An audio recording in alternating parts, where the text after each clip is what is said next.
The cockpit door opened, and Weston Cole stopped walking. There was a woman sitting on the floor of his private jet, wedged between the last row of seats and the emergency exit, knees pulled to her chest, a torn duffel bag hugged against her stomach like it was the only solid thing left in the world. She looked up at him with the kind of face people only wear in the last few seconds before a decision gets made for them by someone else. Her lips were already moving before he could speak. "Please," she whispered. "If anyone asks, say I am your wife, just for tonight, please." He did not know her name.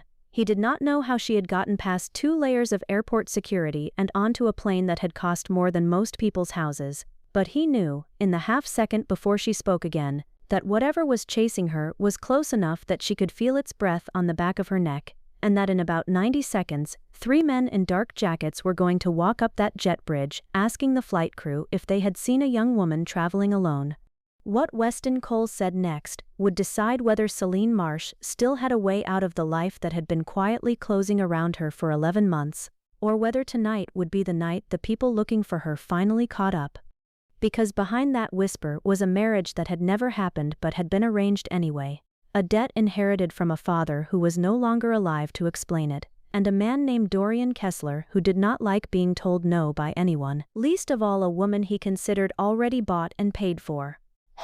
Everything had started 6 hours earlier, in a coffee shop 2 blocks from a courthouse, with a phone call Celine never should have answered. 6 hours earlier. The coffee shop was the kind of place where the espresso machine screamed every 4 minutes, and nobody looked up when it did. Celine Marsh sat at the counter by the window, turning a paper cup in slow circles, watching the steam curl up and disappear before it ever really became anything. She had exactly $190 in her checking account, a number she had checked 3 times that morning on a phone with a spider crack running corner to corner across the screen, as if checking it a 4th time might change the outcome. Her phone buzzed against the counter. The name on the screen made her stomach drop before she even answered it. Raina Ashford, calling from a legal aid office 2 blocks away, the only lawyer in the city who had agreed to look at Celine's case for free, and only because Raina had exactly 40 minutes free between 2 other appointments and a soft spot for cases nobody else wanted to touch. "I found the original agreement," Raina said, her voice quick, clipped, the voice of someone who had learned to say important things fast because important things rarely got said in a room with enough time. "Your father signed it 11 years ago. It is not a marriage contract.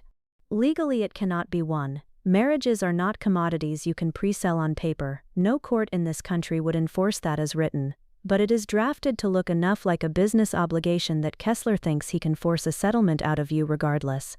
He is betting you do not know the difference. He is betting you will fold before you ever get to a courtroom." Celine closed her eyes. "So what does that mean for me right now, today?" "It means legally you have more ground than you think," Raina said. "It also means Kessler is not operating like a man who believes he is on solid legal ground. He is operating like a man in a hurry. People who are confident do not rush.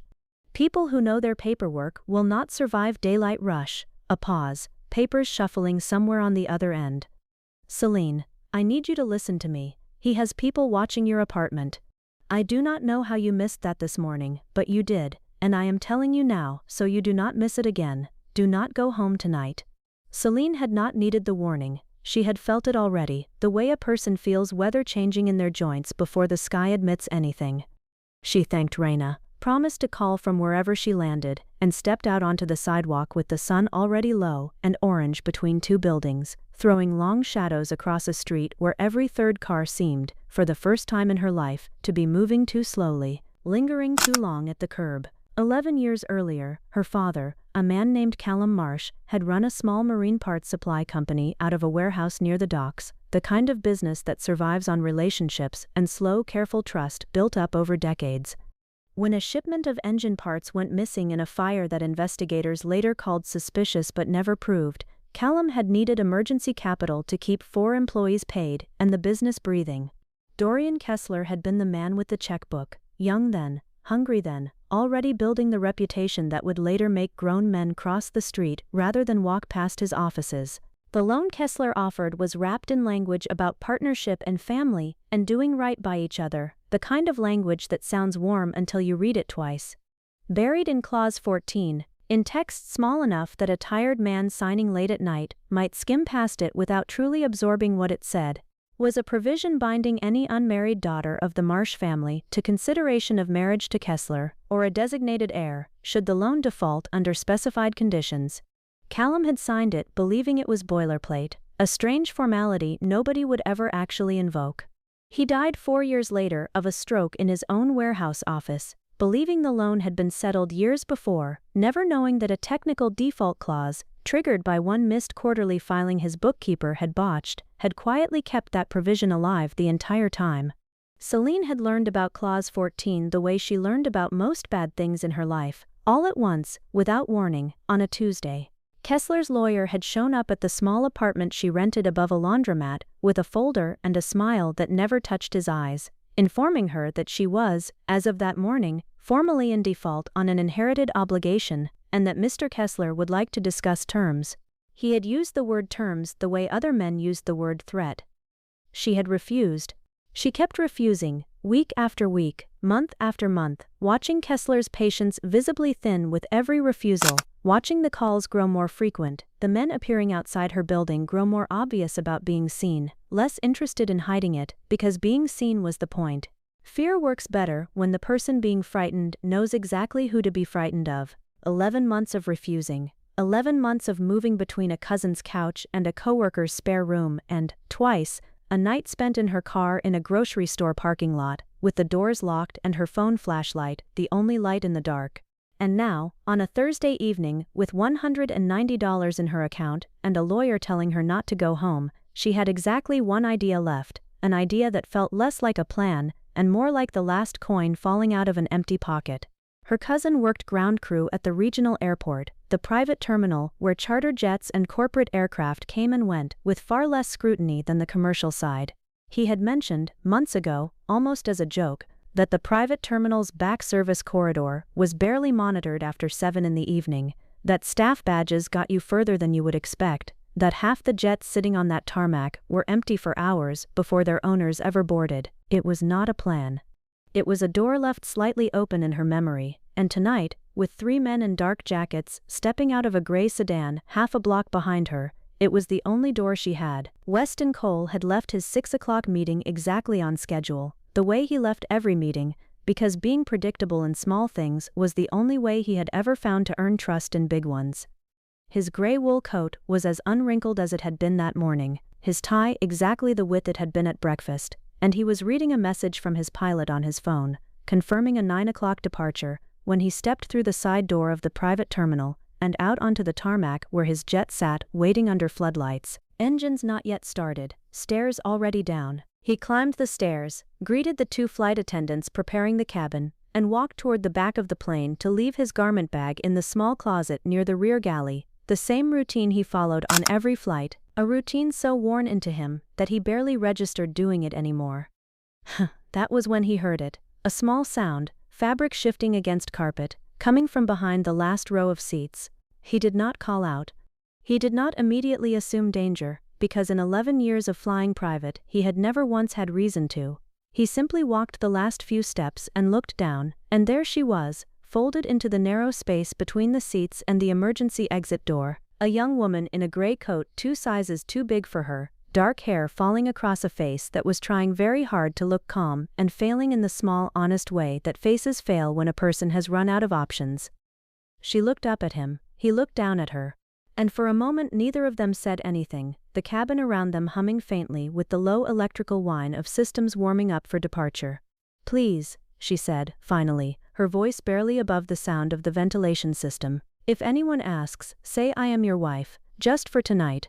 I will explain everything, I promise, just, please, not right now." Weston Cole had built a logistics and shipping company from a single leased warehouse into an operation with terminals on 4 continents, and in doing so he had developed a very specific instinct, the kind you cannot teach in business school, for telling the difference between people trying to take something from him and people who had nothing left to take.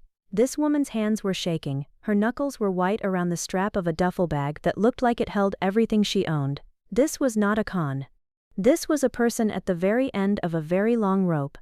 Outside, on the tarmac, a black sedan had pulled up near the terminal entrance, and 3 men in dark jackets were climbing out, moving with the unhurried confidence of people who believed they had already won and were simply collecting what was theirs.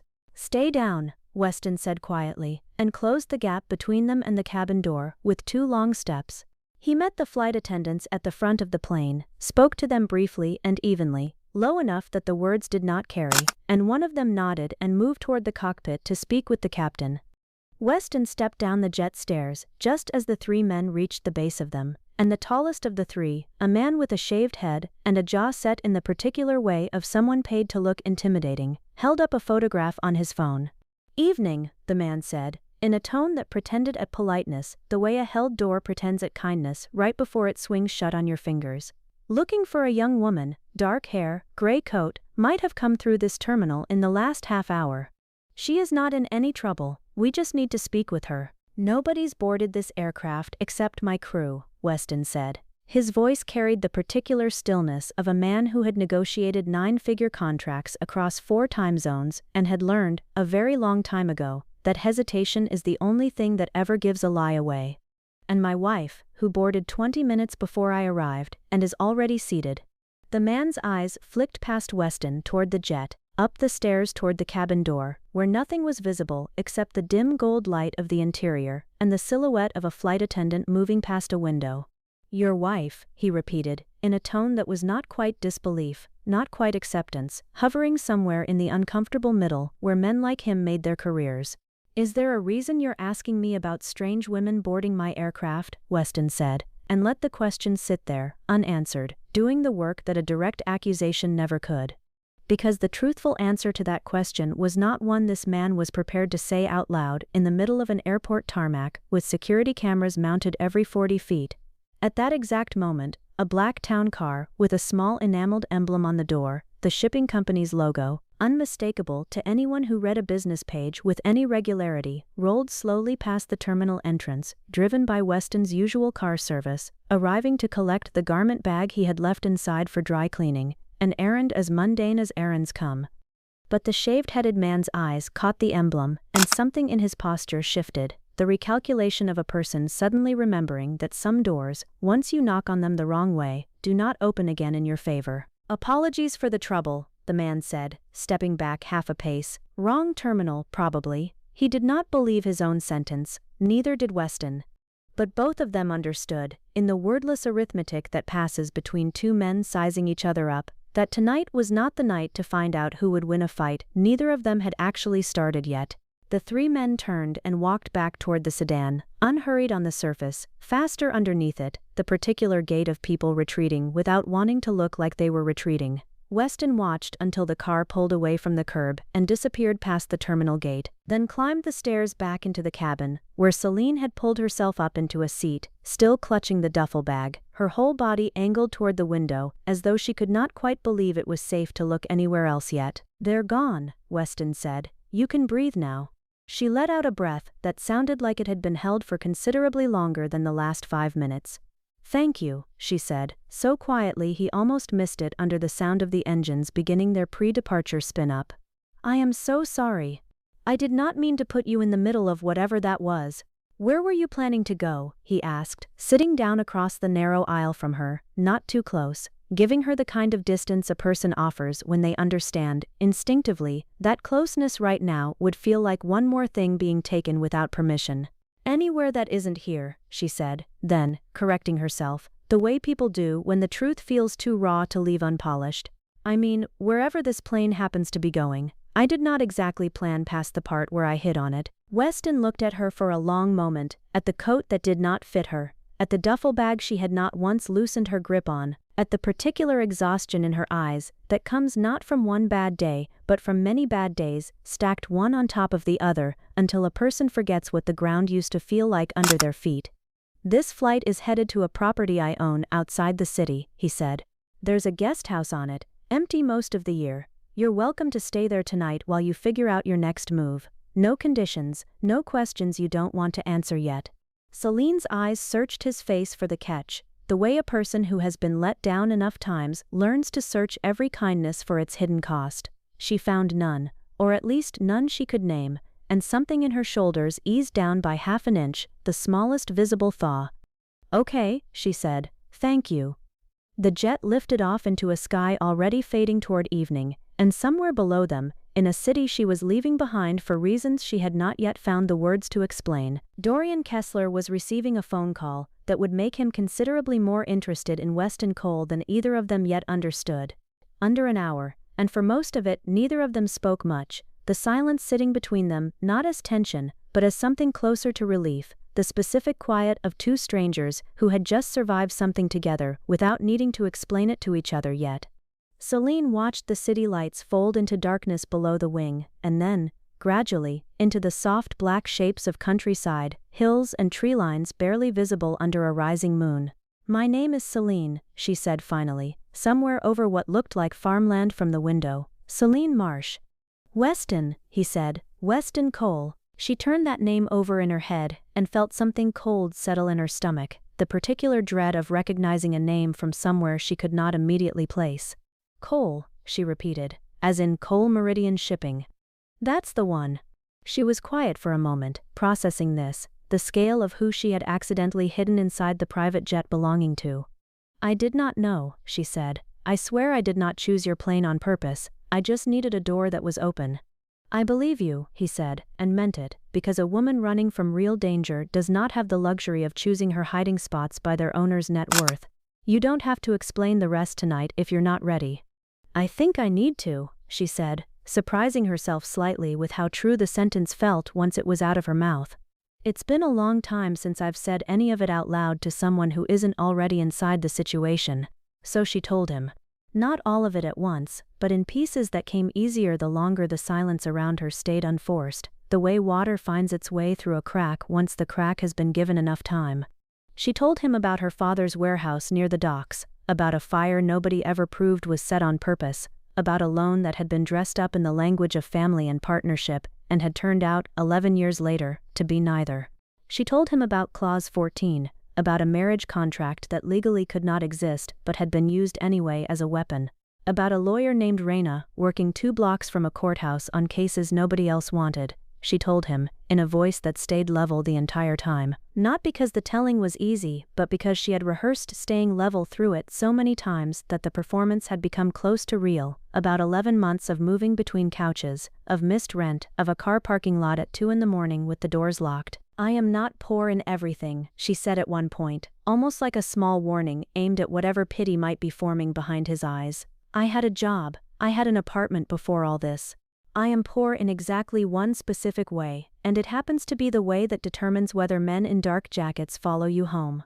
Weston listened the way he rarely got to listen to anyone anymore, without an agenda sitting underneath the conversation, without someone angling toward a deal or a favor or a foot in a door. In the rooms he usually occupied, people spoke to persuade him of something. Celine spoke like a person simply trying to set something heavy down after carrying it alone for too long. Not directed at him specifically, just finally allowed to exist outside her own head. The jet landed on a private strip an hour later, and a car took them the remaining 20 minutes to the property, a converted farmhouse Weston had inherited from an uncle and visited perhaps 6 times a year, more out of obligation to keep it maintained than any real attachment. The guest house sat 100 yards from the main building, small, simple, clean, with a kitchen stocked by a housekeeper who came twice a week and a bed already made with sheets that smelled faintly of lavender. "There's food in the kitchen," Weston said, standing in the doorway, not stepping fully inside, a small courtesy she noticed and appreciated more than she could say. "My number is on the card by the phone if you need anything. Nobody knows this property is connected to me in any public way. It was my uncle's, still under his estate's name technically. You're safe here tonight." "Why are you doing this?" Celine asked, not suspicious exactly, but genuinely needing to understand the shape of the kindness she had just been handed. "You don't know me. An hour ago I was a stranger hiding on your plane." Weston considered the question honestly before answering it. "Because 11 months ago, or however long it's actually been for you, somebody should have done this for you and didn't," he said. "And because I've spent a long time building a life where I have more than I could ever need, and I'm only now starting to understand that having more than you need and doing something useful with it are 2 very different things." Celine did not have an answer for that, so she simply nodded, and Weston said goodnight and walked back toward the main house under a sky thick with more stars than she had seen in years, the particular darkness of countryside where no streetlight competed with the sky for attention. She sat on the edge of the bed for a long time after he left, running her thumb along the frayed strap of the duffel bag, and cried, quietly, for the first time in months, not from sadness exactly, but from the strange, disorienting relief of a body finally allowed to stop bracing. The next morning, Celine woke to sunlight cutting through unfamiliar curtains and, for one disoriented moment, forgot entirely where she was. Then it came back to her in pieces: the jet, the men in dark jackets, the stranger who had said the word wife without blinking and then asked for nothing in return. She found Weston in the main house's kitchen, already dressed for the day though it was barely past 7, reading something on his phone with the particular stillness of a man who had trained himself not to fidget in front of other people. He looked up when she entered and, without commenting on it, slid a mug of coffee across the counter toward her. "There's a car available if you need to go into town," he said. "Or you're welcome to stay here as long as you need.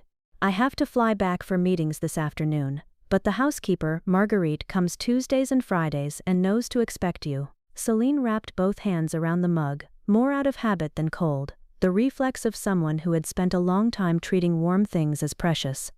"I can't just stay here indefinitely," she said. "I need to figure out how to actually fix this, not just hide from it."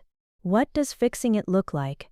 "Raina, my lawyer, thinks we have grounds to get the whole thing thrown out, the marriage clause specifically, because you legally cannot contract a person's marriage like a piece of collateral. No court would enforce it as written. But Kessler isn't operating like a man planning to lose in court. He's operating like a man planning to make me too scared or too broke to ever get to a courtroom in the first place." Weston set his phone down entirely, giving her his full attention in a way she noticed immediately, the specific quality of a person who had learned that most people only half listen and had decided, deliberately, to be the kind who didn't. "What would it take to get you to a courtroom safely? Not what would it take to make the problem disappear. What would it take for you to stand in front of a judge and say all of this out loud?" Celine thought about it seriously, turning the mug slowly on the counter. "Money isn't really the biggest problem. Oddly enough, Raina is doing this for free. The biggest problem is that Kessler has people watching every address connected to me, my apartment, my cousin's place, my old job. If I show up anywhere predictable, he finds out within hours, and every time he finds out, he escalates a little further to scare me off before the court date." "Then don't be anywhere predictable," Weston said simply. "Stay here, it's not connected to me publicly. Work with Raina remotely. When the court date comes, you show up with a legal team that has actual resources behind it, not because you need saving, but because right now you're fighting a man with private investigators and outside counsel using a single overworked legal aid lawyer with 40-minute lunch breaks. That's not a fair fight, and it was never supposed to be one." "I don't want your money to fix this," Celine said, and there was an edge in it, not anger exactly, but the particular firmness of a person protecting something she had fought hard to keep intact. "If you pay for everything, if you make this disappear with your resources, then it becomes a story about a rich stranger swooping in, and Kessler gets to keep operating exactly the way he's always operated on the next woman who doesn't happen to hide in the right airplane. I don't want to be rescued. I want him exposed." Weston studied her for a long moment, and something in his expression shifted, not surprise exactly, but the specific recalibration of a man realizing the person in front of him was considerably sturdier than her circumstances had first suggested. "Then let's expose him," he said. "I'm not offering to write a check and make this vanish. I'm offering resources so the fight is fair, investigators who can find out how many other families Kessler has done this to. Lawyers who can help Raina build a case that doesn't just win your situation, it makes it very hard for him to try this again on anyone else. You stay in control of every decision, I just make sure you're not doing it with one hand tied behind your back." Celine was quiet for a long moment, weighing the offer against every instinct that had kept her upright for 11 months, the instinct that said nothing free is actually free, that kindness with strings attached is just a slower kind of debt. "Okay," she said finally. "But I want everything in writing, not because I don't trust you specifically, but because I've learned the hard way what happens when things stay verbal and vague." "Fair," Weston said, and something in his voice suggested he respected the request more than it might have looked from the outside. "I'll have my lawyer draft something this afternoon. You'll have full control over the case strategy. I'm funding resources, not making decisions. That afternoon, while Weston flew back to the city for meetings he could not reschedule, Celine sat at the guest house's small kitchen table with her cracked phone and called Raina, and for the first time in 11 months, laid out a plan that felt less like survival and more like an actual strategy. Over the following 2 weeks, a rhythm formed that neither Weston nor Celine had planned in advance but that both, quietly, began to look forward to. Weston flew back to the property most evenings, sometimes landing well past dark, his tie loosened, his charcoal suit still somehow unwrinkled despite 14-hour days. Celine spent her days working with Raina and, increasingly, with 2 investigators Weston's legal team had brought on, sorting through 11 years of Kessler's paperwork, finding patterns that Raina alone would never have had the hours to uncover. What surprised Weston most was not Celine's determination, which he had expected from the first conversation on the jet, but her precision. She read financial documents the way most people read novels, catching inconsistencies in interest calculations that his own accountants would have needed a full day to flag. She had, it turned out, spent 3 years working as a bookkeeper for a small accounting firm before the debt situation had consumed too much of her time and attention to hold the job, a fact she mentioned almost apologetically, as though being good at something practical were a thing to downplay rather than a thing to be proud of. Half of these loan documents use a compounding formula buried in a footnote that contradicts the interest rate printed on the front page, she said one evening, spreading photocopies across the guest house's small kitchen table, while Weston leaned against the counter, still in his work clothes, listening with the particular attentiveness he had started giving her every evening without quite noticing when it had become a habit. This isn't sloppy paperwork. This is deliberate. Somebody wrote these contracts specifically so that a person under stress, signing quickly, would never catch the difference between what they think they're agreeing to and what they're actually agreeing to. That sounds like a pattern you could take to the state attorney general's office, not just to a family court judge, Weston said. That's exactly what Raina thinks too, Celine said, and something in her voice, an energy that had been entirely absent the night she'd hidden on his plane, was beginning to surface, the sound of a person remembering what competence felt like after months of only being allowed to feel afraid.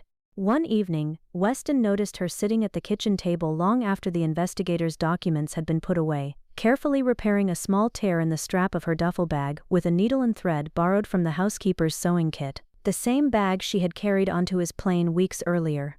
You could replace that, he said, not as a criticism, simply an observation. I could have a new one delivered tomorrow. I know, Celine said, not looking up from the stitching. But this one still works. It just needed 20 minutes of attention instead of being thrown away. She glanced up at him briefly. I know that probably sounds strange coming from someone whose life you're currently helping fund the legal defense of. It doesn't sound strange, Weston said, and he meant it, feeling something shift slightly in how he understood her, the difference between a person who needed rescuing and a person who simply needed the playing field leveled long enough to rescue herself. The following week, when Celine's phone finally gave out entirely, the cracked screen going fully black one morning and refusing to turn back on, Weston did not immediately offer to replace it, having learned, in the small accumulating way 2 people learn each other's edges, that some kindnesses needed to be offered as options rather than solutions. I can have someone bring you a new one this afternoon, he said. Or, if you'd rather handle it yourself, there's a phone shop in the nearest town, about 15 minutes from here. I'll handle it myself, Celine said. I've got some money now, from a small freelance bookkeeping job Raina connected me with. It matters to me that I'm the one paying for it. Weston nodded, understanding completely, though something in his chest tightened slightly at the reminder of how much of her dignity had been built, brick by brick, out of insisting on paying for small things herself, even while accepting help with the large, dangerous ones. It told him something about how carefully she had learned to separate needing help from being defined by it. That evening, sitting on the guest house's small porch after Celine returned from town with a modest new phone, the cheapest model available, Weston found himself talking more openly than he had in years about his older brother, who had bought this property years ago, with plans to eventually fill it with a family of his own. Plans cut short by an accident that had left Weston as the sole owner of a house he visited 6 times a year specifically because being there too often reminded him of a future that had never gotten to happen. I always thought using money the right way was enough, he said, watching the last light fade over the tree line. Fund the right causes, sign the right checks. I never really had to think about what it meant to actually stand next to someone while they fixed their own problem instead of just fixing it for them. Celine looked at him for a long moment, something warm and careful moving behind her eyes. That's a harder thing to learn than most people ever bother learning, she said. Most people just write the check and feel finished. I'm starting to understand that finished was never really the point, he said. Before we get back to Celine and Weston, and to the confrontation that is coming faster than either of them realizes, let's pause here for just a moment. If you are folding laundry right now, or driving somewhere quiet, or lying in bed letting this story keep you company while a long day finally winds down, I am glad you are here. That is exactly why stories like this one exist, to sit with you in these small, ordinary moments and make them feel a little less ordinary. If Celine mending her own duffel bag instead of accepting a replacement made you feel something in your chest, that specific mixture of pride and tenderness, leave a like for her right now, and tell me in the comments where in the world you are listening to this from tonight. I read every single one, and it means more than you probably think it does, to know how far these stories travel. Now, back to the farmhouse, because a phone call is about to come in that neither Celine nor Weston is fully prepared for. The call came on a Wednesday morning, 3 weeks after Celine had first climbed the stairs of Weston's jet. Raina's voice, when Celine answered, had a different quality than usual, careful in a way that made Celine's stomach tighten before a single word of substance was said. Kessler's attorney reached out this morning, Raina said. He's offering a settlement. $200,000, paid in full within 30 days, in exchange for you signing a full release, agreeing never to discuss the details of Clause 14 publicly, and dropping any complaint to the Attorney General's office. He wants this handled quietly and permanently. Weston, sitting across the table, could see the number land on Celine's face, the specific arithmetic of a person doing rapid mental math against 11 months of scraping by on almost nothing. $200,000 was, to him, an amount his company spent on office supplies in a slow quarter. To Celine, it was likely more money than she had ever imagined having access to in her entire life. What happens to the investigation Raina's been building with the Attorney General's office if I take it? Celine asked, her voice steady in a way that suggested she already knew the answer and simply needed to hear it said out loud. It ends, Raina said. The complaint only has weight if you're the one filing it. If you sign a release, there's no complainant, and without a complainant this early in an investigation, the case likely goes nowhere. He gets to keep doing this to the next family, and the one after that. Celine sat with that for a long moment, staring out the kitchen window at the same field where, 2 weeks earlier, Weston had pointed out a pair of deer moving along the tree line at dusk. That's more money than I've ever had in my life, she said finally, more to herself than to either of them. It would fix everything, every bill, every worry I've had for 11 months, gone in 30 days.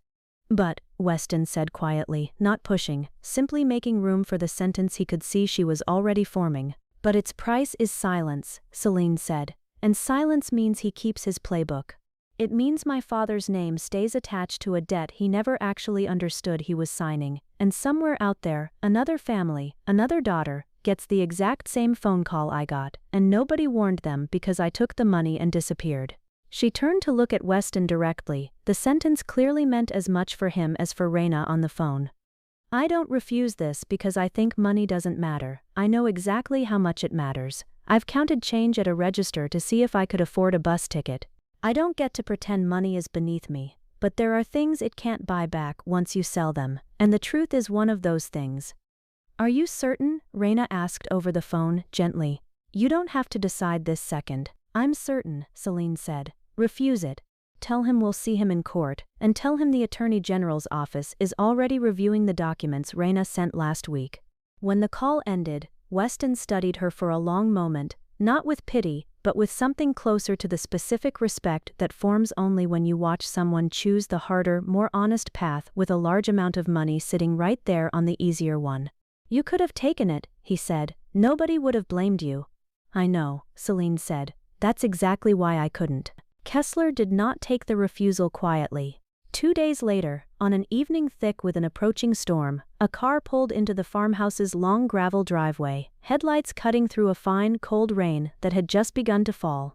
Weston was home early that evening, an unusual coincidence that later felt, to both of them, like something closer to fortune than luck.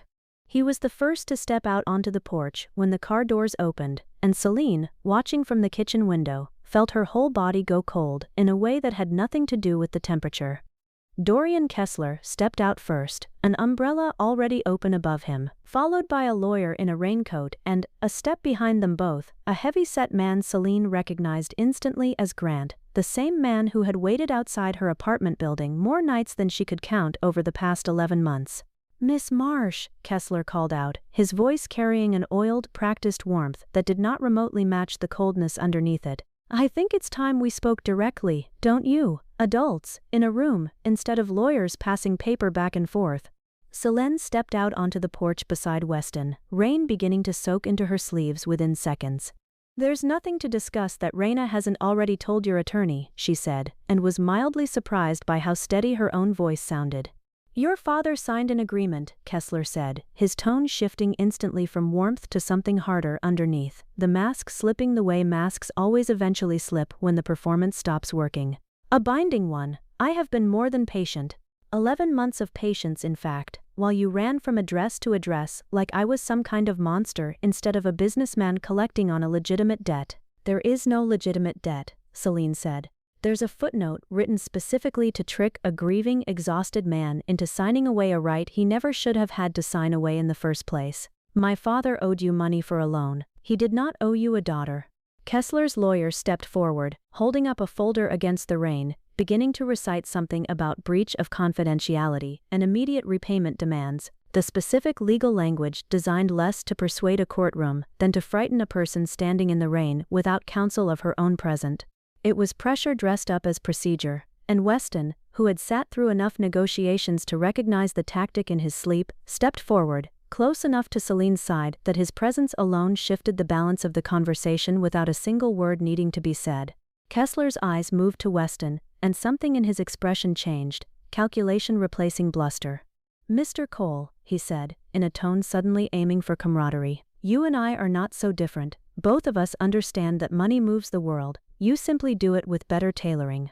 Weston looked at him for a long moment before answering, his voice even, carrying the particular weight of a man who had thought carefully about exactly what he wanted to say before this moment ever arrived. "Let me ask you something," he said. "Have you ever once, in 11 years, wondered what it actually costs a person to live under a threat like this? Not the number on your ledger, the actual cost, the nights in a car with the doors locked, the bus fare counted twice. I used to think refusing to get involved in ugly things made me clean. I've since learned that looking away from an ugly thing you have the power to stop is its own kind of participation." Kessler had no answer for that, and for the first time since stepping out of the car, something like uncertainty crossed his face. At that moment, 2 more sets of headlights turned into the driveway, and a woman named Odalis Ferreira stepped out of the first car, followed by 3 others, all people Celine recognized from a community message thread she had joined weeks earlier, families who had, over the years, borrowed from Kessler's company under similarly deceptive terms. They had heard about tonight, through that same thread, and driven, some of them well over an hour, through the storm to stand in that driveway. "We have all been paying on loans structured exactly like the one you tried to force onto Celine's family," Odalis said, stepping forward, unafraid, rain running down her collar. "Interest that changes depending on which page of the contract you read, footnotes that contradict headlines. My brother has been sending you money every month for 6 years on a loan that should have been paid off in 3. We have documentation now, all of us." Kessler looked around the driveway at the growing number of people standing opposite him, at his own lawyer beginning to step backward, distancing himself with his body language even before he found the words to do it out loud, and for the first time all evening, he had nothing to say. Celine stepped forward, holding a folder Raina had given her that morning. "I don't have the original signed contract," she said. "You have that, and we both know it, but I have this." She held up the first document. A pattern report from 4 other families showing the exact same footnote discrepancy in loans signed across a span of 9 years. She held up the second. "And a preliminary letter from the Attorney General's Consumer Protection Division confirming an active review is already underway based on documents submitted last week." She looked at him directly. "Everything was already sent before you drove out here tonight. You are too late to make this quiet." Kessler stood in the rain for a long moment, and then, without another word, turned and walked back toward his car, his lawyer trailing half a step behind, offering nothing more than a stiff, wordless nod on his way past. Grant lingered a few seconds longer, looking at Celine with an expression that was difficult to read, something almost like an apology that never quite found its way into words, before he too turned and left. The driveway went quiet except for the rain, and the small crowd that had gathered stood together for a long moment in that quiet, the particular silence of people who had just stood shoulder to shoulder through something larger than any one of them could have faced alone. In the weeks that followed, the State Attorney General's Consumer Protection Division formally opened an investigation into Kessler's lending practices, building on the documentation Celine, Raina, and the small coalition of affected families had assembled. A parallel federal review, focused on similar patterns across 2 neighboring states, began not long after.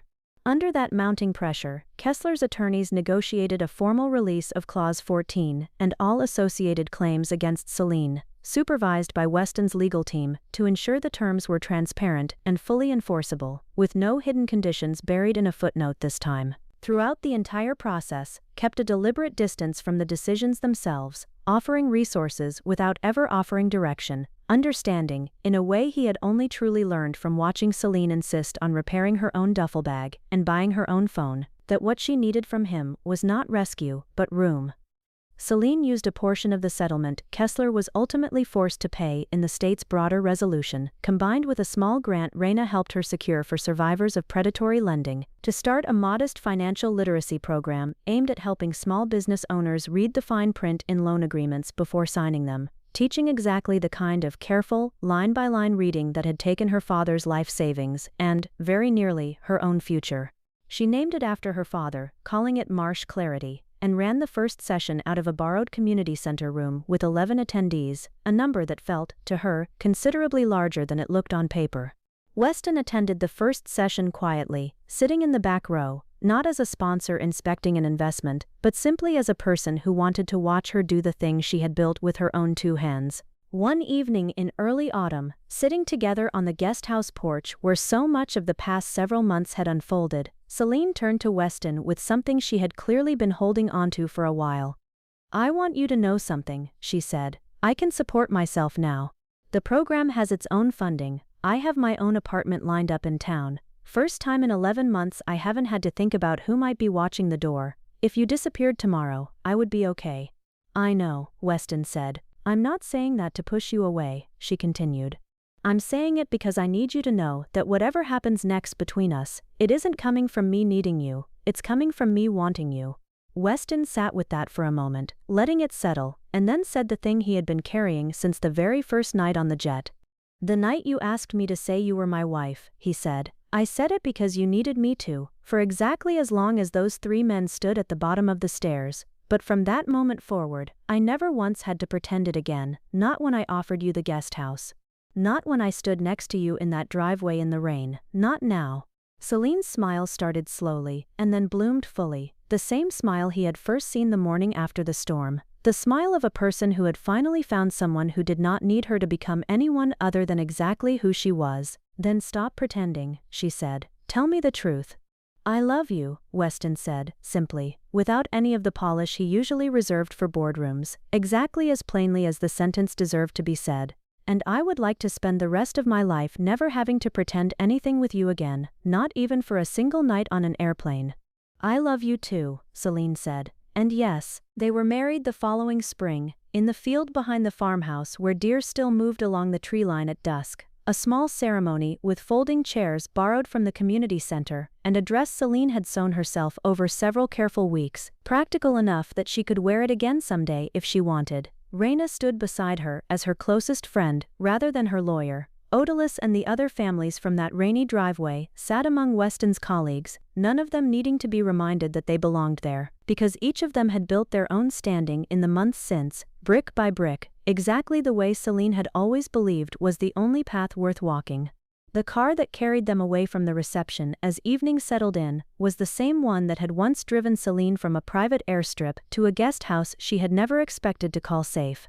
She sat in the front seat now, not hidden in the back, fingers laced through Weston's hand on the console between them, thinking about a woman who had once folded herself into the narrow space behind an airplane seat and whispered a single desperate sentence to a stranger.